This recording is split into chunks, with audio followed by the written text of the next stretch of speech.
Assalamualaikum warahmatullahi wabarakatuh.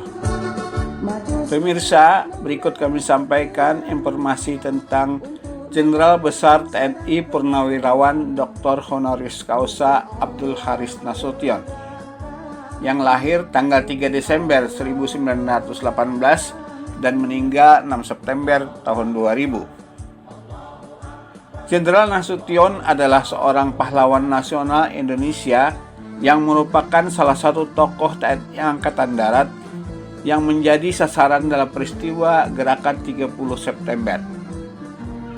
Selamat dari upaya penculikan tersebut, tetapi Nasution harus kehilangan putrinya Ade Irma Suryani Nasution beserta ajudannya Kapten TNI Anumerta Vere Tendean. Bersama Soeharto dan Sudirman, Nasution menerima pangkat kehormatan Jenderal Besar yang dianugerahkan pada tanggal 5 Oktober 1997 saat ulang tahun ABRI. Nasution dilahirkan di desa Huta Pungkut, Kota Nopan, Kabupaten Mandailing, Natal, Sumatera Utara, dari keluarga Batak Muslim. Ia adalah anak kedua dan juga merupakan putra tertua dalam keluarganya. Ayahnya adalah seorang pedagang yang menjual tekstil, karet, dan kopi, dan merupakan anggota dari organisasi Syarikat Islam. Ayahnya yang sangat religius ingin anaknya untuk belajar di sekolah agama, sementara ibunya ingin dia belajar kedokteran di Batavia. Namun setelah lulus dari sekolah pada tahun 1932, Nasution menerima beasiswa untuk belajar mengajar di Sekolah Raja Bukit Tinggi, kini SMA Negeri 2 Bukit Tinggi. Pada tahun 1935, Nasution pindah ke Bandung untuk melanjutkan studi. Di sana ia tinggal selama 3 tahun. Keinginannya untuk menjadi guru secara bertahap memudar. Saat minatnya dalam politik tumbuh, dia diam-diam membeli buku yang ditulis oleh Soekarno dan membacanya dengan teman-temannya. Setelah lulus pada tahun 1937, Nasution kembali ke Sumatera dan mengajar di Bengkulu. Ia tinggal di dekat rumah pengasingan Soekarno. Dia kadang-kadang berbicara dengan Soekarno dan mendengarnya berpidato. Setahun kemudian Nasution pindah ke Tanjung Raja, dekat Palembang, di mana ia melanjutkan mengajar. Tetapi ia menjadi lebih dan lebih tertarik pada politik dan militer. Pemirsa, artikel Wikipedia ini cukup panjang sehingga kami ambil bagian-bagian tertentu saja.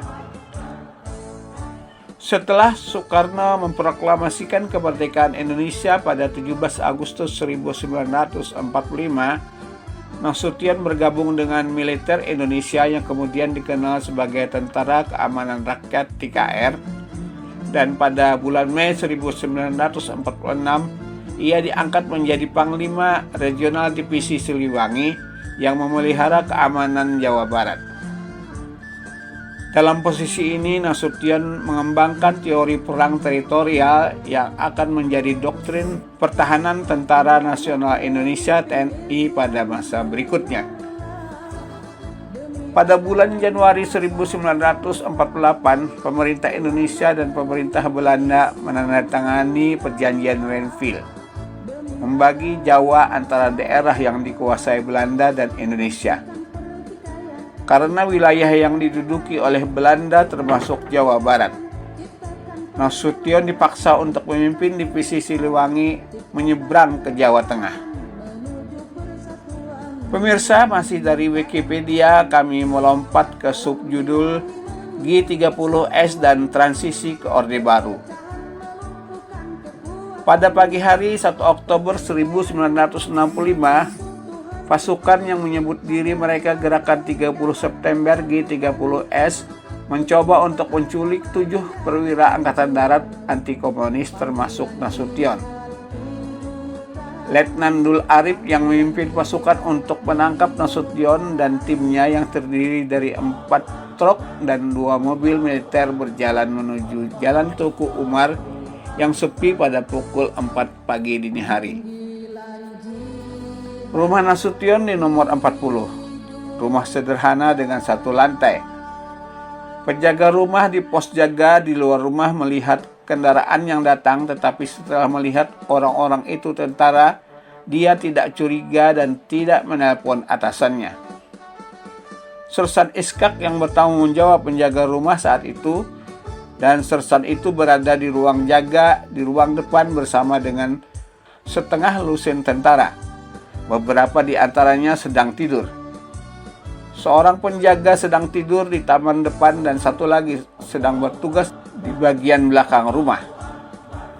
Dalam pondok yang terpisah, 2 ajudan Nasution sedang tidur. Seorang letnan muda bernama Ferry Tendean dan ajun komisaris polisi Hamdan Mansur. Sebelum alarm menyala, pasukan Letnan Arif telah melompat pagar dan menguasai para penjaga yang mengantuk di pos jaga dan ruang jaga. Lainnya masuk dari seluruh sisi rumah dan menutupinya dari belakang. Sekitar 15 tentara masuk ke rumah Nasution dan istrinya terganggu oleh nyamuk dan terjaga. Mereka tidak mendengar para penjaga yang telah dikuasai, tetapi Nyonya Nasution mendengar pintu dibuka paksa. Dia bangkit dari tempat tidur untuk memeriksa dan membuka pintu kamar tidur. Ia melihat tentara Cakrabirawa, pengawal presiden, dengan senjata siap menembak. Dia menutup pintu dan berteriak memberitahu suaminya. Nasution ingin melihatnya dan ketika dia membuka pintu, tentara menembak ke arahnya. Dia melemparkan dirinya ke lantai dan istrinya membanting dan mengunci pintu. Orang-orang di sisi lain mulai menghancurkan pintu bawah dan melepaskan tembakan-tembakan ke kamar tidur. Nyonya Nasution mendorong suaminya keluar melalui pintu lain dan menyusun koridor ke pintu samping rumah. Nasution berlari ke halaman rumah dan menuju dinding yang memisahkan halamannya dengan kedutaan besar Irak. Dia ditemukan oleh tentara yang kemudian menembaknya tetapi meleset. Memanjat dinding, Nasution mengalami patah pergelangan kaki saat ia jatuh ke halaman kedutaan Irak untuk bersembunyi. Dia tidak dikejar. Seluruh penghuni rumah terbangun dan ketakutan oleh penembakan itu. Ibu dan adik Nasution, Mardiah, juga tinggal di rumah dan berlari ke kamar tidur Nasution. Mardiah membawa putri Nasution yang berusia 5 tahun, Irma, dari tempat tidurnya, memeluk erat anak itu dalam pelukannya dan mencoba lari ke tempat aman. Saat ia berlari, seorang kopra dan penjaga istana melepaskan tembakan ke arahnya melalui pintu. Irma tertembak dan menerima 3 peluru di punggungnya. Dia meninggal 5 hari kemudian di rumah sakit. Putri sulung Nasution, Yanti, yang berusia 13 tahun, dan perawatnya Alpiah sudah lari ke rumah pondok ajudan Nasution dan bersembunyi di bawah tempat tidur. Tendean mengambil senjatanya dan lari dari rumah, tetapi ia tertangkap dalam beberapa langkah dan dalam kegelapan ia membuat kesalahan dan sudah berada di bawah todongan senjata. Setelah mendorong suaminya keluar rumah, Nyonya Nasution lari ke dalam dan membawa putrinya yang terluka. Saat ia menelpon dokter, pasukan Cakrabirawa menuntutnya agar memberitahu mereka di mana keberadaan suaminya. Kabarnya dia melakukan percakapan singkat sambil marah-marah dengan Arif dan mengatakan kepadanya bahwa Nasution sedang keluar kota selama beberapa hari. Pasukan itu pun pergi dari rumah Nasution dan membawa Tendean pergi dengan mereka. Nyonya Nasution membawa putrinya yang terluka ke Rumah Sakit Pusat Angkatan Darat. Komandan Garnisun Jakarta, Mayor Jenderal Umar Wirahadi Kusumah, bergegas ke rumah Nasution. Karel Satsuit Tubun, seorang penjaga di rumah Wakil Perdana Menteri Indonesia Yohanes Leimena yang juga merupakan tetangga Nasution, mendengar keributan dan berjalan ke rumah Nasution. Dalam kebingungan, penjaga itu ditembak dan dibunuh. Pembunuhan penjaga itu tidak direncanakan. Nasution terus bersembunyi di halaman tetangganya sampai pukul 6 pagi. Ketika ia kembali ke rumahnya dalam keadaan patah pergelangan kaki. Nasution kemudian meminta ajudan untuk membawanya ke Departemen Pertahanan dan Keamanan. Karena dia pikir itu akan lebih aman di sana.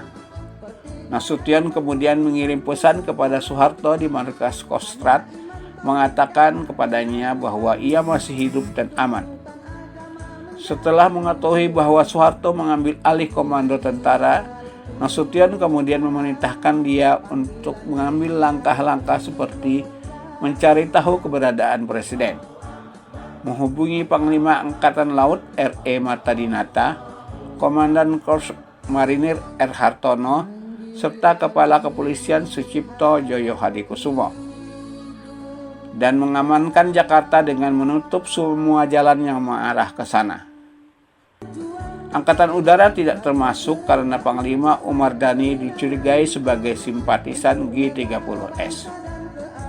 Soeharto segera mengintegrasikan perintah tersebut ke dalam rencananya untuk mengamankan kota. Sekitar pukul 14 setelah gerakan 30 September mengumumkan pembentukan Dewan Revolusi, Nasution mengirim perintah lain untuk Soeharto, Marta Dinata, dan Yudo Diharjo. Dalam rangka itu, Nasution mengatakan bahwa ia yakin Soekarno telah diculik dan dibawa ke markas G30S di Halim. Karena itu, ia memerintahkan ABRI untuk membebaskan Presiden, memulihkan keamanan Jakarta, dan yang paling penting, menunjuk Soeharto sebagai kepala operasi. Sama seperti Soeharto yang mulai bekerja, tetapi pesan datang dari Soekarno di Halim. Soekarno telah memutuskan untuk menunjuk Majen Pranoto Tekso Samudro, loyalis Soekarno, untuk mengisi posisi Panglima Angkatan Darat, dan sekarang ingin Pranoto untuk datang menemuinya. Soeharto tidak mengizinkan Pranoto pergi, tetapi ia tahu bahwa Soekarno tidak akan menyerah untuk mencoba memanggil Pranoto untuk memperkuat posisi tawar. Soeharto meminta Nasution untuk datang ke markas Kostrad. Nasution tiba di markas Kostrad sekitar pukul 6 sore. Soeharto mulai mengerahkan pasukan Sarwo Edi Wibowo untuk mengamankan Jakarta dari gerakan 30 September. Di sana Nasution akhirnya menerima pertolongan pertama untuk pergelangan kakinya yang patah. Setelah Jakarta aman, Marta Dinata datang ke markas Kostrad dengan salinan keputusan Presiden yang menunjuk Pranoto. Setelah melihat keputusan tersebut, Soeharto mengundang Marta Dinata dan Nasution ke ruangan untuk membahas situasi. Nasution meminta Marta Dinata bagaimana caranya Presiden datang untuk menunjuk Pranoto. Marta Dinata menjawab bahwa pada sore hari ia, Yudo Diharjo, dan Dhani telah menghadiri pertemuan dengan Soekarno di Halim untuk memutuskan siapa yang harus menjadi Panglima Angkatan Darat setelah Yani tewas. Pertemuan telah memutuskan bahwa Pranoto harus menjadi Panglima Angkatan Darat. Nasution mengatakan bahwa penunjukan Soekarno tidak dapat diterima karena penunjukan datang ketika Soeharto telah memulai operasi. Nasution dan Soeharto kemudian mengundang Pranoto dan meyakinkannya untuk menunda penerimaan pengangkatannya sebagai Panglima Angkatan Darat sampai setelah Soeharto selesai menumpas percobaan kudeta. Dengan pasukan Sarwo Edi, Jakarta dengan cepat berhasil diamankan. Soeharto kemudian mengalihkan perhatiannya ke Halim dan mulai membuat persiapan untuk menyerang Pangkalan Udara. Untuk membantunya, Nasution memerintahkan Angkatan Laut dan Polisi untuk membantu Soeharto dalam menumpas gerakan 30 September. Untuk Angkatan Udara, Nasution mengeluarkan perintah mengatakan bahwa mereka tidak akan dihukum atas pembangkangan jika mereka menolak untuk mematuhi perintah Dhani. Pada pukul 6 tanggal 2 Oktober, Halim berhasil diambil alih dan gerakan 30 September secara resmi dikalahkan. Pemirsa, berikut penjelasan dari Bapak Dr. Agus Salim Matondang, tokoh masyarakat Kalsel dan juga seorang intelektual, tentang rumah Bapak Abdul Haris Nasution. Daerah ini dan rumah beliau ini, saya tanya dengan tokoh masyarakat, ini masih asli, tidak diapa-apakan ini, ya, tidak diapa-apakan. Tapi alhamdulillah pemuda desa di sini berinisiatif untuk bagaimana agar bisa melestarikan, ya, tentang kehebatan atau kepahlawanan dari Jenderal Besar TNI Abdul Haris Nasution. Kemudian sebelah ini adalah rumah ini konon dibangun ketika beliau datang ke sini. Beliau datang ke sini setelah G13 PKI. Kemudian dibangun di sini, beliau tidur beberapa lama di sini. Nah, coba lihat ini dari depan, coba ini rumahnya. Nah, di dalamnya banyak sekali foto-foto beliau. Coba dilihat foto-fotonya. Luar biasa, alhamdulillah ya. Nah, ini. Fotonya luar biasa ini. Ini rumah beliau nih, ya.